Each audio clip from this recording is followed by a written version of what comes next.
महंगाई के जमाने में आके आपके शहर सिवान में मात्र 15 रुपए में 100 किलोमीटर चलने वाले स्टाइलिश स्कूटर, वो भी आकर्षक कलर और रेंज में भी।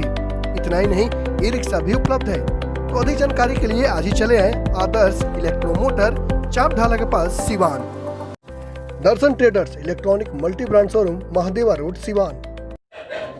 नमस्कार, मैं हूं मणिकांत और आप देख रहे हैं दर्शन न्यूज। आज आपको मिलवाने जा रहे हैं एक ऐसे शख्स से जो लगभग सच बोलते हैं और सच इनका इतना कड़वा होता है कि कभी कभी इनके दल के लोग भी इनसे नाराज हो जाते हैं। आइए आपको मिलाते हैं बीजेपी के एमएलसी टुन्ना जी पांडे से। टुन्ना जी, बहुत स्वागत है हमारे चैनल में। जी प्रणाम। लगातार 5 दिनों से आप काफ़ी आक्रामक मुद्रा में है। ऐसा देखा जाता है कि जब भी चुनाव आता है टुन्ना जी पांडे आक्रामक हो जाते हैं, ऐसा क्यों? नहीं, देखिए, इसमें आक्रामक की बात नहीं है। जो सत्य बात है वो जनता के सामने रखनी चाहिए और हर जनप्रतिनिधि का कर्तव्य बनता है कि जिस तरह हम अपनी आवाज़ रखते हैं जनता के पास, हर कोई अब जनता के पास रखे। अभी हम देख रहे हैं कि बीजेपी के साथ इतना बड़ा धोखा दिया जा रहा है नीतीश कुमार जी द्वारा कि जो अपने एक बी टीम बना करके अपने एक एमएलसी विनोद कुमार चौधरी जी की बेटी जो है पुष्पम प्रिया, उनसे एक पार्टी बना करके, पीपुल्स पार्टी का नाम है, वो पार्टी बना करके और वो हमारे जहाँ भी भाई बीजेपी के उम्मीदवार हैं, जहाँ बीजेपी के विधायक जीते हुए हैं, तो वहाँ पर वो अपने उम्मीदवार खड़ा करा रहे हैं। ये गोपनीय ढंग से हो रही है सारी बात। ये बीजेपी को धोखा दिया जा रहा है कि बीजेपी के उम्मीदवार हार जाए, बीजेपी का वोट कट जाए। शहर में 75 से 90% तक वोटर हैं बीजेपी के। अभी विधायक हमारे जितने हैं उसमें से लगभग 75 से 90% तक शहर से ही विधायक आते हैं। हमारे ज़्यादा वोटर हमारे शहर में ज़्यादा रहते हैं, जिसके चलते वो शहर में ही, अभी सिवान में 8 सीट है, सदर विधायक हमारे हैं तो सदर में उनका प्रत्याशी मिल गए, छपरा में प्रत्याशी मिल गए, बेतिया में मिल गए, पटना में मिल गए। तो ये एक तो बहुत बड़ी साजिश की जा रही है बीजेपी के विरुद्ध। यानी ये कहा जाए कि नीतीश कुमार ने बीजेपी के खिलाफ एक नई पार्टी का गठन किया है। जी बिल्कुल बिल्कुल, वो अपना सेकेंड जदयू, पुरुष पार्टी जो है वो सेकेंड जदयू पार्टी है। इस बात को बीजेपी के हमारे नेता लोग को इस पर बिल्कुल ध्यान देना चाहिए कि वो सिर्फ वोट काटने के लिए, कि बीजेपी का ही वोटों काटेंगे और बीजेपी के जहां जहां उम्मीदवार होंगे तहां वो अपना अपना उम्मीदवार खड़ा करेंगे। तो आपने इस बात की जानकारी अपने पार्टी के आलाधिकारियों को दी है? जी बिल्कुल दे रहे हैं हम। तो अब आप मीडिया के मार्फत से बात हो रही है तो जानकारी पूरे क्षेत्र में जा रही है, पूरे नेता लोगों पर जानकारी जा रही है। आपके मार्फत भी हम अपने शीर्ष नेताओं से आग्रह करेंगे कि इस पर विशेष ध्यान दिया जाए कि नीतीश कुमार जी किस तरह छुड़ा घोप रहे हैं पार्टी को किस तरह बर्बाद करना चाह रहे हैं बिहार में, कि बिहार में बीजेपी को हम खत्म कर दें। कि बीजेपी के बहुत बड़ी षड्यंत्र बीजेपी के प्रति चल रही है जदयू की। लगातार देखा जा रहा है कई महीनों से आप नीतीश कुमार के खिलाफ बोलते आ रहे हैं। नहीं, देखिए, नीतीश जी के खिलाफ हमेशा बोलते हैं। पिछले 5 साल में वो जो उन्होंने अच्छा काम किया तो उनके विरुद्ध हम कुछ नहीं बोले थे।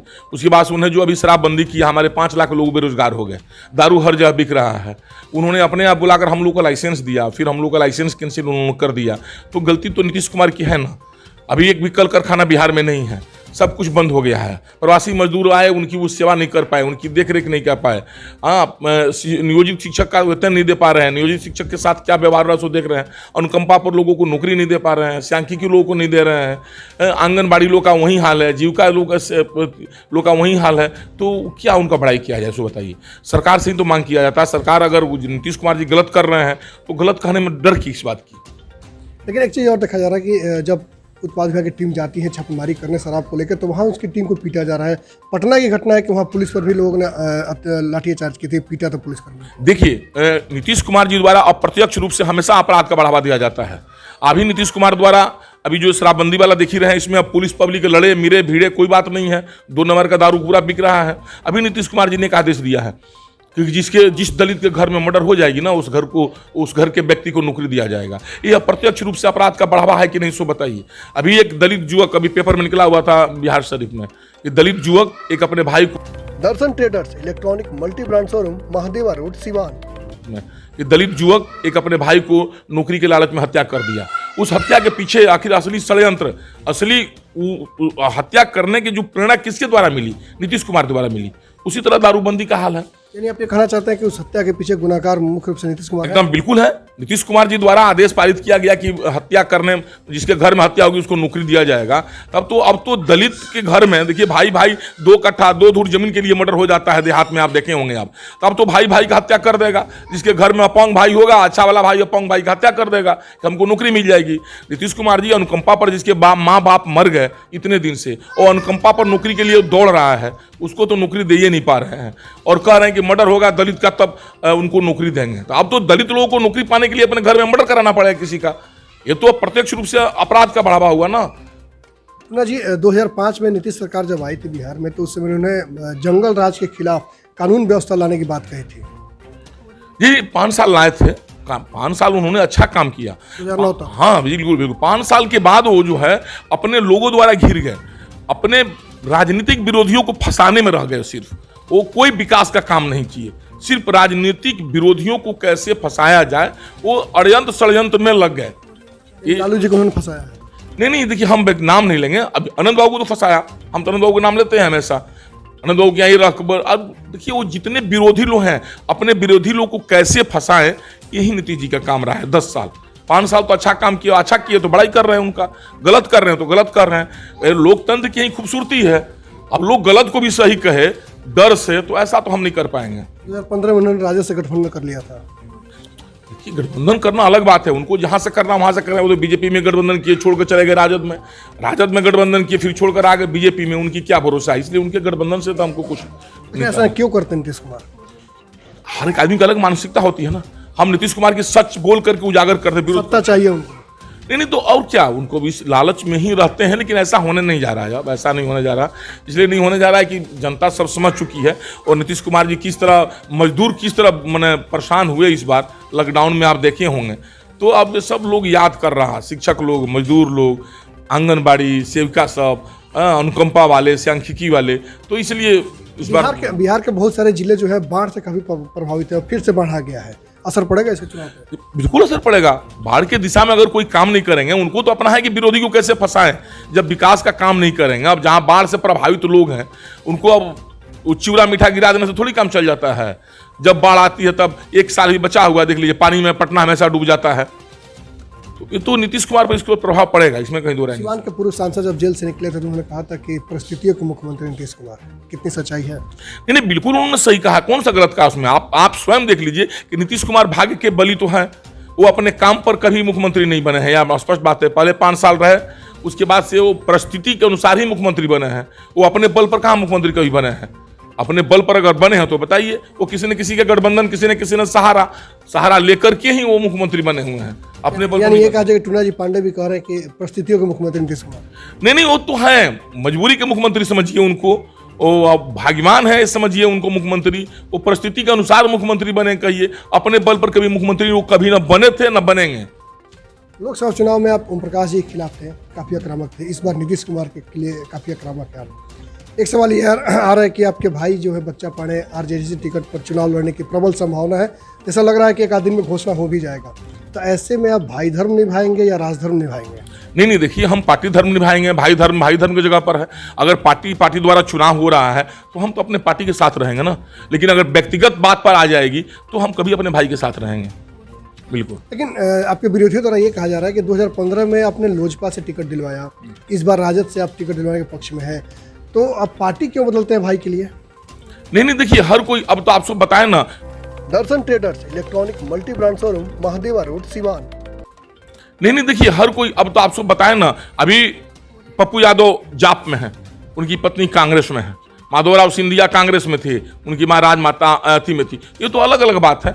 अब लोजपा से उनको नहीं लग रहा होगा अपना, नहीं, उनकी अलग विचारधारा है।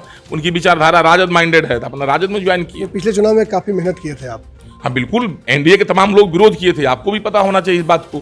उसके बावजूद भी 52,000 वोट बच्चा जी को मिला था वहां पर, अपने आप में बहुत बड़ी बात थी। इस बार क्या लगता है सीट से? देखिए, अब हमारे भाई हैं, हम भाई को शुभकामना देंगे, वो चुनाव जीते। हम क्यों लोगों जैसा थोड़ी बात करेंगे, मुंह में वाली बात तो कर नहीं पाएंगे। वो हमारे भाई हैं और कोई आदमी चाहता है कि हमारे भाई आगे बढ़े, तो भाई हमारा है, भगवान उनको सद्बुद्धि दे, आगे बढ़े, चुनाव जीते, मंत्री बने, यही हम चाहेंगे।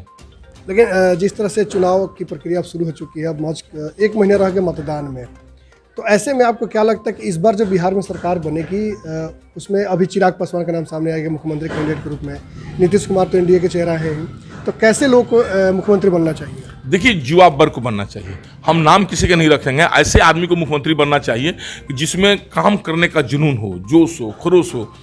अब ऐसे बुजुर्ग आदमी को न बन जाना चाहिए कि जो दिन भर अपने दुश्मन को ही परास्त करने में लग जाए। नए आदमी को बनना चाहिए। देखिए, नया यंग आदमी जो काम करेगा ना, वो पुराने लोग नहीं करेंगे। जो नीतीश कुमार जी आज से 15 साल पहले थे, वो अब थोड़ी बचे हुए हैं, वो अब नहीं है। तो इसीलिए हम तो चाहेंगे कि यंग व्यक्ति ही मुख्यमंत्री बने, चाहे किसी दल का बने। लेकिन आपके एनडीए में कोई यंग नहीं दिखता। नहीं, एनडीए में बहुत यंग नेता लोग हैं। अब तो नाम गिनाएंगे तो 1 से लेकर 100 तक हो जाएगा। अगर कुछ आदमी का नाम छूट जाएगा तो लोग नाराज हो जाएंगे, इसलिए नाम नहीं गिनवाइए। युवा मुख्यमंत्री के रूप में तेजस्वी के नाम काफी चर्चा में है। ये अलग बात, वो महागठबंधन की सरकार बनेगी तो बनेंगे वो। हमारी एनडीए की अगर जीत होगी तो हमारे एनडीए में युवा वर्ग है ना, हमारे एनडीए के मुख्यमंत्री बनेंगे। अगर महागठबंधन जीत जाएगा तब महागठबंधन के नेता वो हैं। यानी आप चाहते हैं कि युवा मुख्यमंत्री ही बने? ये तो बिल्कुल, बिहार में युवा मुख्यमंत्री बने जिनका काम करने का एकदम जुनून हो। वो भले 10 साल 15 साल के बाद जाकर वो भी नीतीश कुमार जैसे बन जाएंगे, ये बात अलग है, लेकिन स्टार्टिंग में काम तो जरूर करेंगे, विकास करेंगे, कल कारखाना जरूर लगाएंगे। ये हमको विश्वास है। जो युवा बने, जिस दल का बने, लेकिन विश्वास है ये काम करेंगे वो। टूना जी, आखिरी सवाल के चुनाव सर पे है। सिवान में 8 विधानसभा है, कितने सीटों पर एनडीए की जीत होगी? देखिए, हम तो कहेंगे 8 सीट पर एनडीए की जीत होगी। अगर अच्छे ढंग से समीकरण बैठ करके अगर टिकट बंटवारा हो गया तो 8 जगह एनडीए जीतेगी। देखिए, वैश्य हमेशा ठगे गए हैं सिवान में। वैश्य वर्ग को टिकट जरूर सिवान में देना चाहिए भारतीय जनता पार्टी को। ब्राह्मण हमेशा ठगे जा रहे हैं, ब्राह्मण हमेशा एनडीए का एक धड़ रहे हैं, लेकिन ब्राह्मण को भी अगर ठगा जाएगा तो ब्राह्मण वर्ग उससे नाराज होंगे। और पूर्व सांसद का एडजस्टमेंट तो आपको पहले बताएं, उनका होना चाहिए। उनका टिकट काटा गया है पिछले बार, तो उनको काट कर हमारे गठबंधन साथी को दिया गया है। तो यादव वर्ग भी थोड़ा बहुत नाराज चल रहे हैं। तो 3 वर्ग को टिकट जरूर देना चाहिए सीवान में। उसके बाद यहाँ सीट बंटवारे हुए टिकट की बात चल रही है, तो जितने पूर्व के विधायक हैं उन्हीं के नाम पर ज़्यादा चर्चा चल रहा है। तो ये पूर्व विधायक को अगर टिकट मिलता है तो पार्टी को क्या खामियाजा भुगतना पड़ेगा? नहीं, देखिए, पूर्व के बुजुर्ग विधायक को अगर मिलेंगे एकदम, अब देखिए, ओल्ड इज गोल्ड कह करके ओल्ड वाले लोग को अलमारी में रख देना चाहिए, तभी जाकर विकास का एकदम गति पकड़ेगा बिहार में। ओल्ड वाले लोग को हम लोग सम्मान करते हैं, ऐसी बात नहीं है, उनका इज्जत करते हैं। वो उनको मार्गदर्शक मंडल में ही डालकर रखा जाए तो बिहार की विकास हो पाएगी।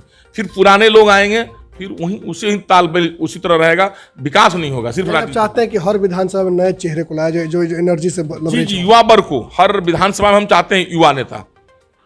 हम किसी व्यक्ति के नाम नहीं ले रहे हैं, हमारा कोई रिश्तेदार नहीं है, हम खुद स्वयं दावेदार नहीं है, स्पष्ट बात है।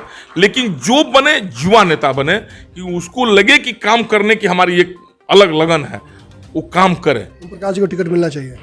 देखिए, ओम प्रकाश जी का एमपी का टिकट काट करके हमारे गठबंधन साथी को दिया गया, तो उनका फर्ज बनता है पार्टी को उनका एडजस्टमेंट कहीं ना कहीं करना। उनको टिकट मिलना चाहिए जरूर। सिवान सीट से नहीं, किस सीट से मिले ये तो पार्टी का निर्णय लेना है। सिवान से काफी चर्चा है उनका, वो अलग बात है, जहां से मिले। सिवान 8 विधानसभा है, सिवान जिला से ही उनको टिकट मिलना चाहिए।